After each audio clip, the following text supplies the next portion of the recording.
Welcome back to Paul's Tech News, where the intelligence is always artificial. This week, AMD said we'll have PCIe Gen 5 next year too, rumors resurfaced of mythical budget range RTX 3000 GPUs, and William Shatner went to space, boldly going where no 90-year-old has gone before. These are the stories I seek out each week to aid in my continuing mission to bring you the tech news on Sunday. Excellent! Today's video is brought to you by Corsair's iCUE software, designed to unify the individual parts of your gaming setup into a fully immersive ecosystem. Customize lighting effects, monitor system performance, control fan speeds, and create personalized profiles for any application with a single intuitive interface. Synchronize your battle station in a brilliant display of color with preset patterns, or customize your own. You can always add just a bit more RGB. For more on Corsair's iCUE software, click the sponsor link in the video description.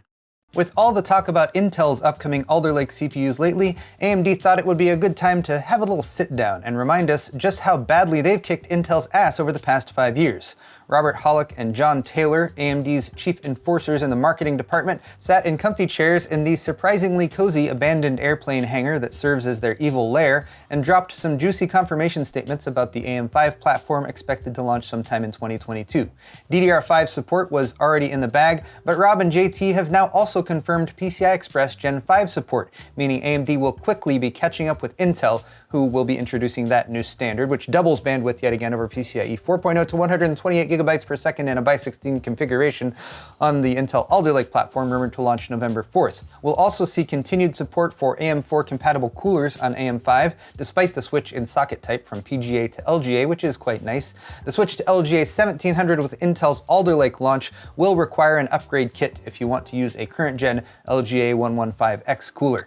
Big John and Bobby Hacks spent most of the rest of the time waxing nostalgic about Ryzen's uptake and success in the industry in the past 5 years, but they had one final tidbit to share, which was to reconfirm that the Ryzen CPU refresh with 3D V-Cache is still coming early in 2022, which is good, because they say those chips will have like a 15% uplift in gaming, but it also probably means AM5 won't be launching until mid-year 2022 at the earliest.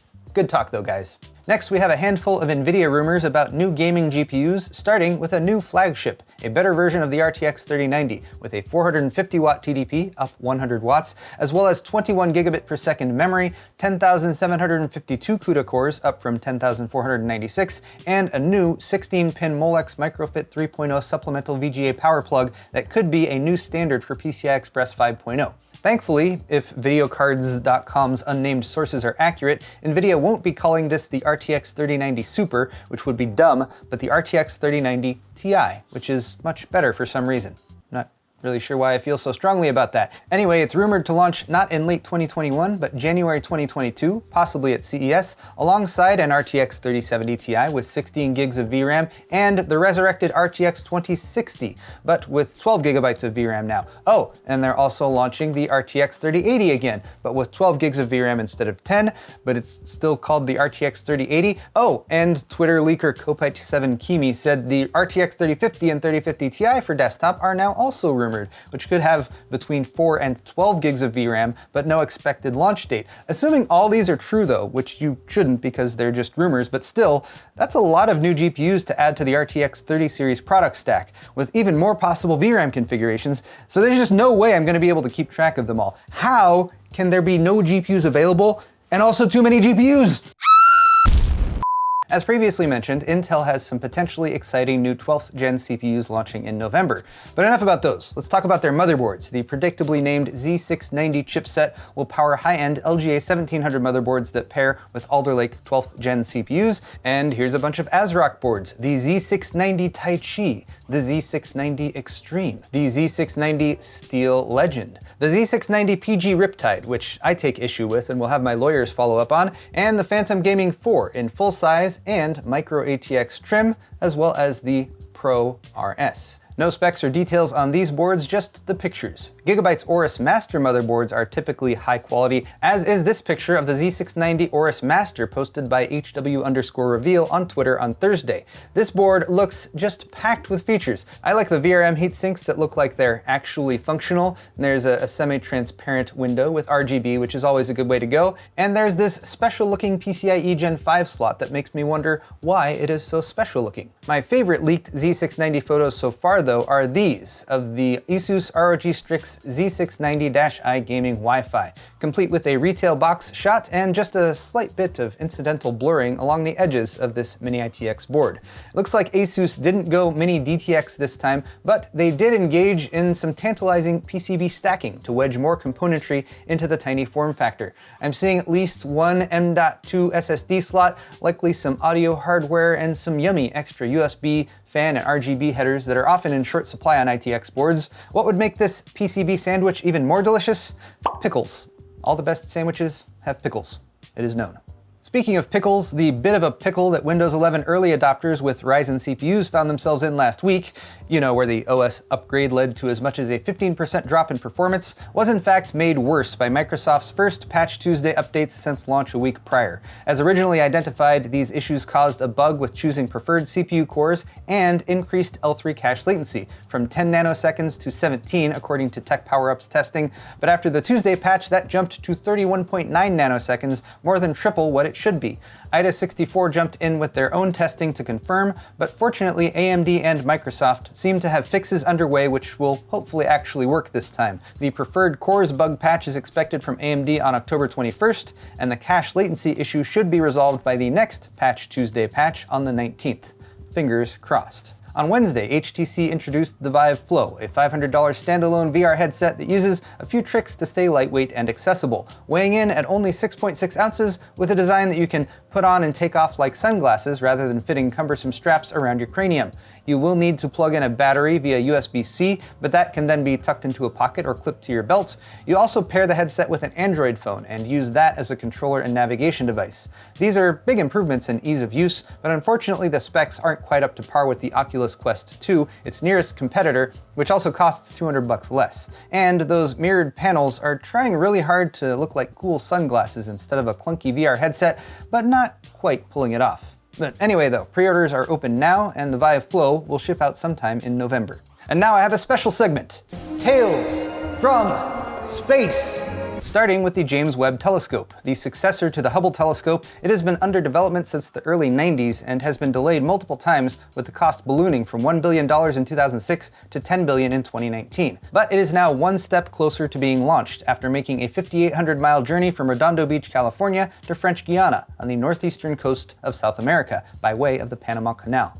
It was packed in a special suitcase, the Space Telescope Transporter for Air, Road, and Sea, or STARS, because scientists love clever acronyms. It arrived on Tuesday and will make one final road trip to Europe's spaceport in Carau, where 2 months of preparations are due before its launch on the Ariane 5 rocket on December 18th.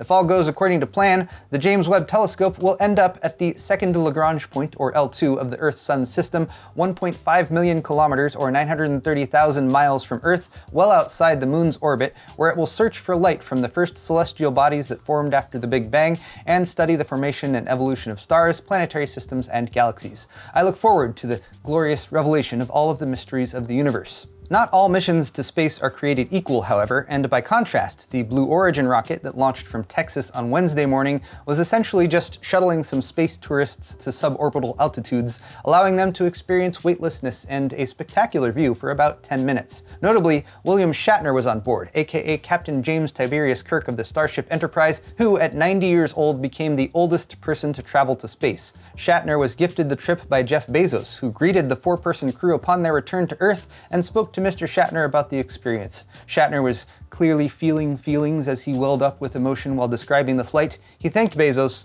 they had a hug, and then this happened. Is she shooting up? Oh my God. Give me a champagne bottle. Come here. I want one. I want to hear this. Here. You want a little of this? Hey.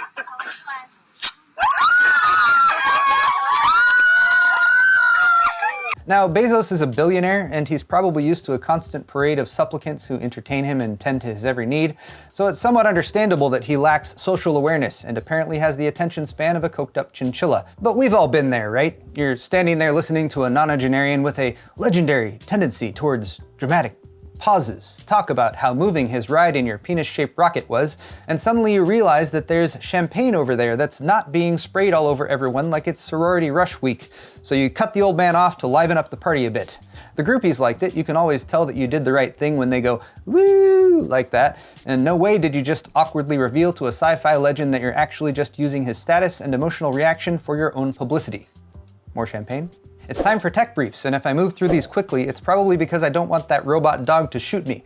That's right, those biped and quadruped robots that were previously just a little creepy as they performed remarkable acts of agility or danced for our entertainment are now arming themselves thanks to a joint effort by US firm Ghost Robotics and weapons manufacturer Sword International. Whereas Boston Dynamics, the company with the dancing and jumping bots, has strict rules against weaponizing their hardware, Ghost Robotics apparently has no ethical qualms about fitting their good boy doggy bot, the Vision 60, with Sword International's Spur, special purpose unmanned rifle, with 30x optical zoom, a thermal camera for targeting in the dark, and an effective range of 1,200 meters.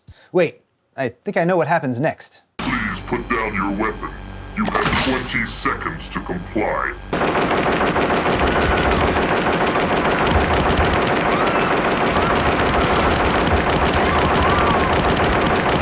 Good ol' Ed 209, keeping the peace.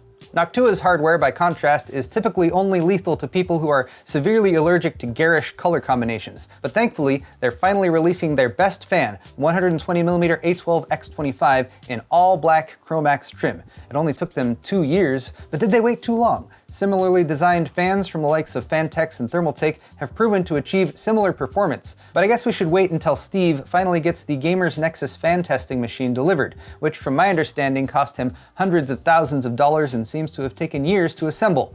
I think it also makes McDonald's soft serve ice cream, but the point is, we'll all be able to benefit from Steve's investment of time and money once it's ready, so we can tell accurately and scientifically how much these fans suck.